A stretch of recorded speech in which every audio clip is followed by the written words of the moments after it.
በኢህአዴግ አገዛዝ በ1991 አንስቶ እስከ 2019 ዘመን የኢትዮጵያ የስልክ ታሪክ የመንግስት ባለቤትነት የነበረው የኢትዮጵያ ቴሌኮሙኒኬሽን ወደ ሞኖፖል ስራ አስኪያጅ ወደ ኢትዮ ቴሌኮም ሲቀየር ታይቷል።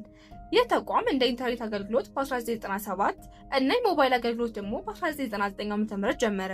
ይህ ወቅት በዝግታ ጅምር የሚታወቅ ሲሆን በአውሮፓውያን አቆጣጠር በ2007 የስሪጂ ኔትወርክ ከቀረበ በኋላ እና በኢቲሲ 2010 ዓ.ም ወደ ኢትዮጵያ ከተደራጀ በኋላ የሞባይል ተመዝጋቢዎች ቁጥር በፍጥነት ጨምሯል። በኢህአዴግ ዘመን ቁልፍ የሆኑ እድገቶች፣ ዋና አገልግሎቶች መስፋፋት። መንግስት የሀገሪቱን የቴሌኮሙኒኬሽን መሰረተ ልማት ማሻሻል ጀመረ። ይህም በ1997 ዓ.ም የኢንተርኔት አገልግሎትና በ1999 ዓ.ም የሞባይል ስልክ አገልግሎትን ማስተዋወቅን ያካትታል። የመጀመሪያ ዝቅተኛ እድገት። ምንም እንኳን እነዚህ አገልግሎቶች ቢጀመሩም ለዘመኑ የመጀመሪያ 10 ዓመታት የዘርፉ እድገት ቀራፊ ነበር። ኢቲሲ ሞኖፖል እንደያዘ ቆየ እና በገበያው በጣም ዝቅተኛ ተጠቃሚዎች እና የቴክኖሎጂ መሰረት ነበረው። እንደገና መደራጀትና እድገት። አንድ ዋና ለውጥ ነጥብ የኢትዮጵያ ቴሌኮሙኒኬሽን ኮርፖሬሽን ኢቲሲ በ2010 ዓ.ም ወደ አዲሱ ሞኖፖል ኢትዮ ቴሌኮም እንደገና መደራጀቱ ነበር።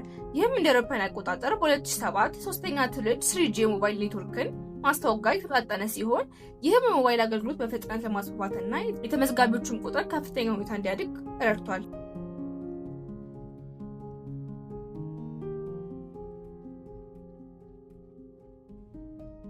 በዘመናችን በብልጽግና ፓርቲ ስር የኢትዮጵያ ቴሌኮሙኒኬሽን ዘርፍ ከፍተኛ የሊበራይዜሽን ሂደት አድርጓል። የመንግስት ሞኖፖል አብቅቶ እንዲሁም ውድድርንና ከፊል ወደ ግል ማዞርን አስተዋውቋል።